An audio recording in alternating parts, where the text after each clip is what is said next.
Do you know what I mean? This whole moving into the age of Aquarius and the whole New Age stuff. Well, of course. I mean, I mean, from my point of view, at least at this point, from what I've picked up on so far, this is the reason also for why they are reverting back to all of these, esoteric, some would say even pagan if they come from a Christian background, what have you. But the reason for it is that I think that there is a spiritual truth in many of the methods, so to speak, that they actually use to control people, meaning that there actually is something real to this.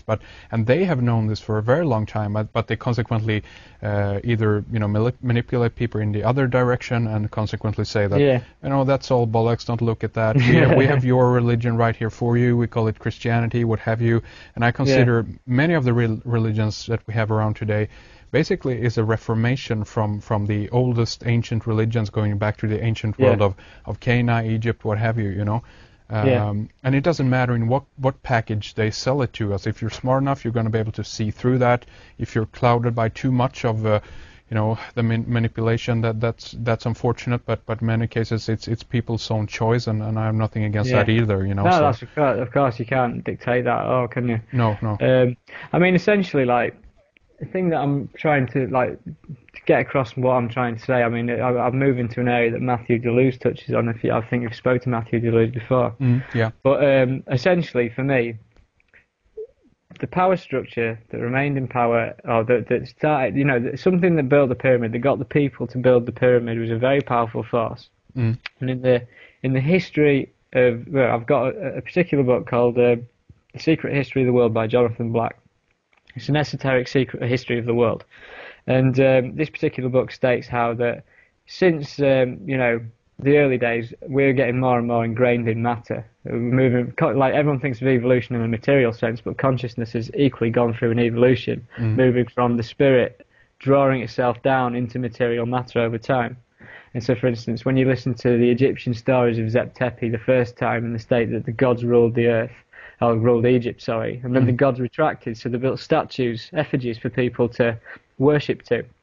And then eventually, after the gods had retracted so much, the pharaohs then ruled the earth for the gods, or ruled Egypt for the gods. And then, essentially, went from statue worship to idol worship into what we're currently at. We're at celebrity star worship, pop idols. Yeah. Do you know what I mean? It's the same thing. Madonna, all this lot. It's all part of the same thing. Well, exactly.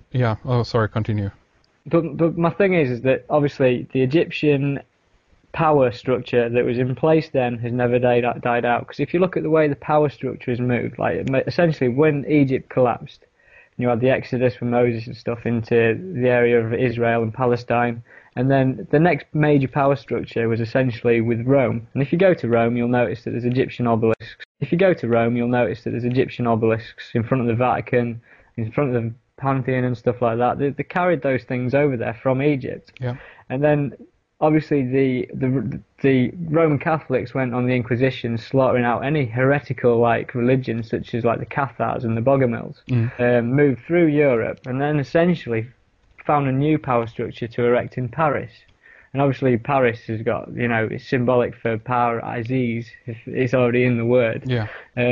But Paris, they moved the obelisks and stuff, Place de la Concorde on the Champs-Élysées alignment. Yeah. You got that whole symbolic area. And when I went there the other day, incidentally, I went to the front of the Louvre, and they've got a aerial viewpoint of the layout of the Louvre, and it's an exact replica of Luxor Temple, with the Avenue of Sphinxes running to Karnak Temple in Egypt, because I've been to the same place and I've recognised this. But there's no official statement anywhere that the Louvre is based on Egyptian temples and alignments and stuff, but it is, obviously. Of course. So this power structure, then once it had done in Paris, it decided that it wanted to find the new centre of power, and it moved to London. And if you go to London, they've got an obelisk and stuff like that. You've got Big Ben. The official story is that Big Ben was named after this politician named Ben, who stood up in Parliament and said, "Oh, let's call it Big Ben," and everyone laughed and said yes. Yeah. But it's not called Big Ben because of that. It's named after the Ben stone, which is one of the very first. It stands proud in Egyptian history. Of course, and even in Hebrew, Ben is the son of someone, so it's the big son. Yeah, you know. yeah. So the Big Ben, for instance, is a huge obelisk type structure right near the obelisk and the London Eye, which is symbolic again for the all-seeing eye. Oh, I know. Yeah. And then obviously this power structure moved from London to America. And then there we have it. America has been used as an excuse to run all these wars that it's needed to run until it's collapsed itself into the ground, and then America will die. And that's how I see it. America's been used essentially, and they've used the people there. Well, and that's also an interesting point. I mean, there's so much to touch upon on that, but just to be brief about it, even the fact that I think that they want that if we talk about America as an experiment, if you will, and much in the same way that we can look at Soviet Russia as an experiment, but or communist Russia, but they might have wanted a certain kind of stock, if you will, of people or a certain type of breed, those who were willing to draw out the roots from their own country and just leave and have a certain type of mentality. And if you take all these different things into account, you end up with a really interesting picture that potentially is showing you that what you're mentioning here, that they wanted to use America for a specific purpose. But anyway, please continue. Yeah. I mean, obviously, if we're going on this premise that this power structure's been there and it's never died out and stuff, and then obviously you start looking at the English words and the language and stuff like that, and we're all connecting back to this idea of scion, and then you start thinking essentially with English words, as I've said, and you've got the word television, televi scion. Yeah. So basically, everyone thinks the television is an evil hypnotic machine anyhow, I mean, other than the ones who enjoy it. Yeah. But, it's there to televise scion. Yeah. And then you think of the word spiritual ascension, spiritual ascend scion. It's the same, it's in the words of what we use. Yeah. Like, do you know what I mean? Yeah. It's endemic and it's there, you can't get away from it. Of course. And vision or eye scion, that's even the eye in there, because it has to do with visualization or to see something, so. Yeah. But this is where, like, I can start to, like, wrap this thing up slightly. Yeah. Is that if you look at it, it starts becoming apparent that it's more to do with just, like, for instance, it's more to do than just someone hijacking a power structure and keeping it like in control. It's almost like it's to do with material reality itself. It starts to feel like that it's coming from something that's if you think of us as souls and spirits trapped in matter, then like this is where I'm starting to like perceive things in the sense of if you look at all religious figures throughout history, every single one of these illuminated, enlightened figures, every single one of them has a sun behind their heads. Right, so sun worship, again. Yeah. And Christmas, for instance, you can't get away from Christmas. I mean, Matthew Deleuze talks about this stuff, and I recommend listening to Matthew Deleuze because he's a very intelligent man and he's a very, very special man.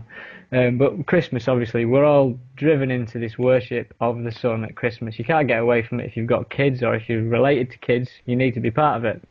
We all buy into this Christmas thing. Christmas is sun worship. If you look at the tree that you've got in your living room, it's like the tinsel is a serpent. You've got an all-seeing eye at the top. You've got a bloody pagan tree, pyramid thing that's sat in the corner of your room. Yeah. And then Easter, obviously, again, it's more sun worship.